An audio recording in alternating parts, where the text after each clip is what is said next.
Is enthusiastic consent all that? Let's talk about it.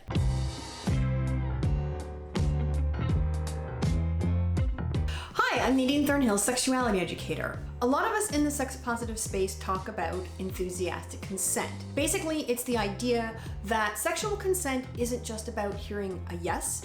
It's about hearing a yes or getting a clear affirmation that is motivated by our partner's enthusiasm about, getting up on us or going down on us, whatever direction. They are hype about having sex with us. Excitement, eagerness, enthusiasm, these are all great things to be feeling going into a sexual encounter, so I am here for it. And socially, the standard for what constitutes acceptable sexual consent has become refined over time.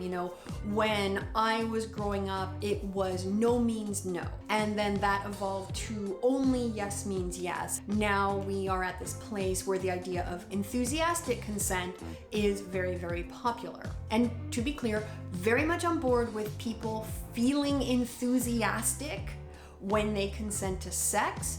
But I also have to be honest and say that enthusiastic consent didn't quite hit the mark for me. And in this spirit of trying to drill down and really, get to the quintessence of what we're trying to achieve with sexual consent, I've spent a lot of time over the past few years thinking about why enthusiastic consent didn't feel quite like the right standard for me.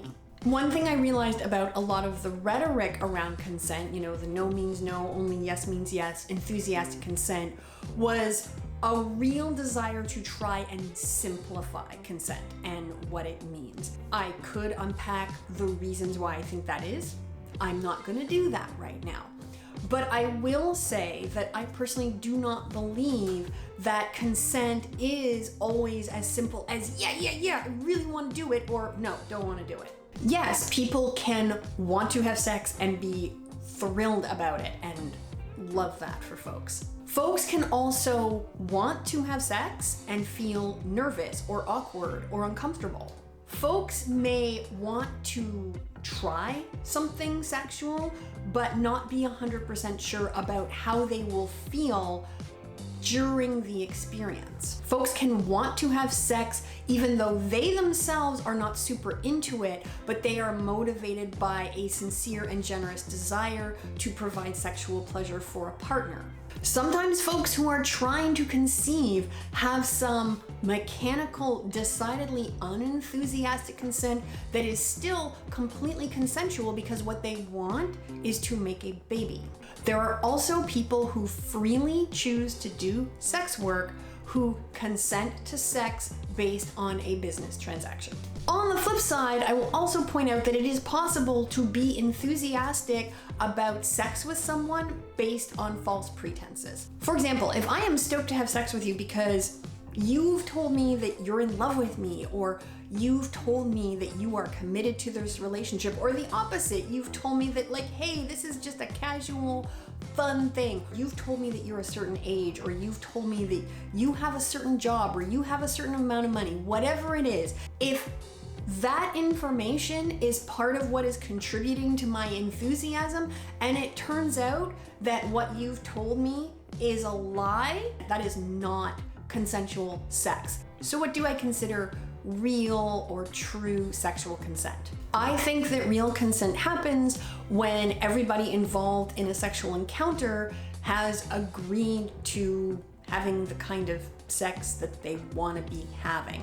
I call this authentic consent, and I will admit that it's harder to define in concrete terms. However, I think that most people recognize it when it's happening. Contrary to what some folks may think, I don't actually believe that most rapists and sexual perpetrators are deeply confused about what it looks like and sounds like when someone doesn't want their hands or their body on them. What I do think is that a lot of rapists and sexual perpetrators live in the same culture we do, where we are taught in ways big and small that maybe it's okay and not such a big deal to push, to try and change, or just outright violate somebody else's boundaries, particularly if that person is deemed to be less powerful by our social standards. I am saying that not everyone involved in the sexual encounter has to have a squad of cheerleaders in their brain going, yes, ES, in order to want to have sex. But I am saying that at a basic minimum, everybody involved in the sex has to want to be there, they have to want to be doing what they are doing, and they also have to care that the other people involved want those same things. And once we've established that everybody involved wants to be involved in the sex, then we can move on to figuring out, what the sex is going to be exactly, how it's going to be chill for everyone, etc., etc. But that is a video for another time. In the comments below, let me know what you think the standard or definition for consent should be. I would love to hear folks' thoughts on this. That's all for now. I hope you have a great day, and I will see you soon. Bye.